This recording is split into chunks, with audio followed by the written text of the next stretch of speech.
Oke, Assalamualaikum warahmatullahi wabarakatuh. Perkenalkan, nama saya Yusma Mibal Priambodo, NPM 182300065. Saya dari kelas 6B. Oke, sebelum kita mempelajari tentang pembelajaran sepak bola, yang mana sepak bola itu sendiri memiliki teknik-teknik yang cukup sulit untuk bisa dipelajari ya. Mungkin saya akan menjelaskan dua saja di materi kali ini. Untuk sebelum kita mengawali perkuliahan, alangkah baiknya kita berdoa terlebih dahulu. Berdoa menurut agama dan kepercayaan masing-masing. Berdoa, persilakan. Selesai. Di materi kali ini kita akan mempelajari tentang shooting dan dribbling. Dribbling sendiri itu punya 3 teknik. Itu dribbling menggunakan kaki dalam, kaki luar, sama punggung kaki. Itu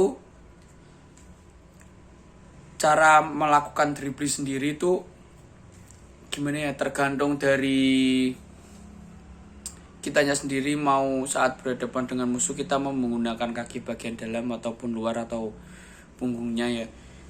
Kebanyakan kalau orang untuk dribbling sambil lari itu menggunakan kaki bagian dalam ya, jadi lebih enak buat berlari gitu, sama buat dribbling itu akan lebih enak. Terus kalau kita sedang berhadapan 1 lawan 1, biasanya kita menggunakan kaki bagian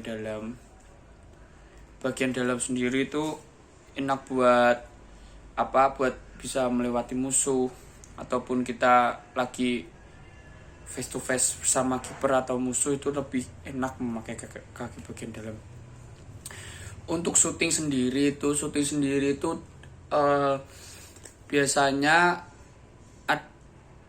kalau yang saya ketahui itu ada cara menggunakan punggung kaki, atau enggak ini namanya tuh memakai depan jempol gitu. Buat bahasa istilahnya gajul. Biasanya kalau orang nendang pakai gajul itu lebih keras.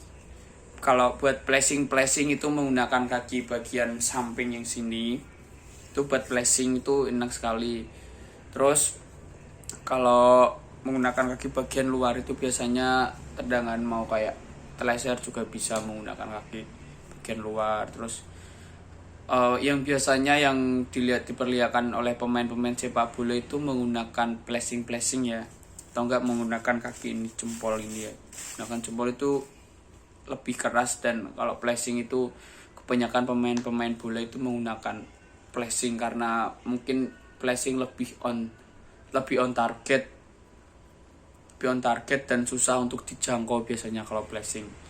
Dan selanjutnya kita mempelajari tentang kayak umpan lambung dan umpan pendek. Kalau umpan lambung sendiri itu lebih susah ya daripada umpan pendek. Umpan lambung itu harus pas kepada pemain yang akan dituju, jaraknya mungkin ya lumayan jauh lah. Kalau umpan lambung, biasanya umpan lambung itu dilakukan kayak waktu mau serangan balik itu juga bisa, atau lagi bermain-main di daerahnya sendiri menggunakan umpan lambung. Kalau umpan pendek itu juga bisa buat counter attack lebih cepat, soalnya kan sambil berlari kita kasih umpan dia, terus langsung dibawa, terus diumpan lagi gitu. Terus kalau semisal umpan lambung itu tidak perlu, yang dipakai itu akurasi ya, jadi bukan tenaga yang berlebih tapi akurasi, dimana akurasi sendiri itu kayak seperti kita akurasi, kita udah punya terawangan lah, nanti segini kita bakal segini. Nah, kita harusnya seberapa nih kita ngasih umpan buat teman kita harus punya akurasi sendiri dulu. Kita nggak bisa salah-salah buat ngasih umpan gitu, itu nggak bisa. Soalnya umpan lambung nanti bisa melewati dia atau nggak sampai sama dia, itu malah bahaya, itu bisa diambil oleh lawan. Oke, cukup sekian itu video dari saya, semoga bermanfaat. Wal taufiq wal hidayah. Wassalamualaikum warahmatullahi wabarakatuh.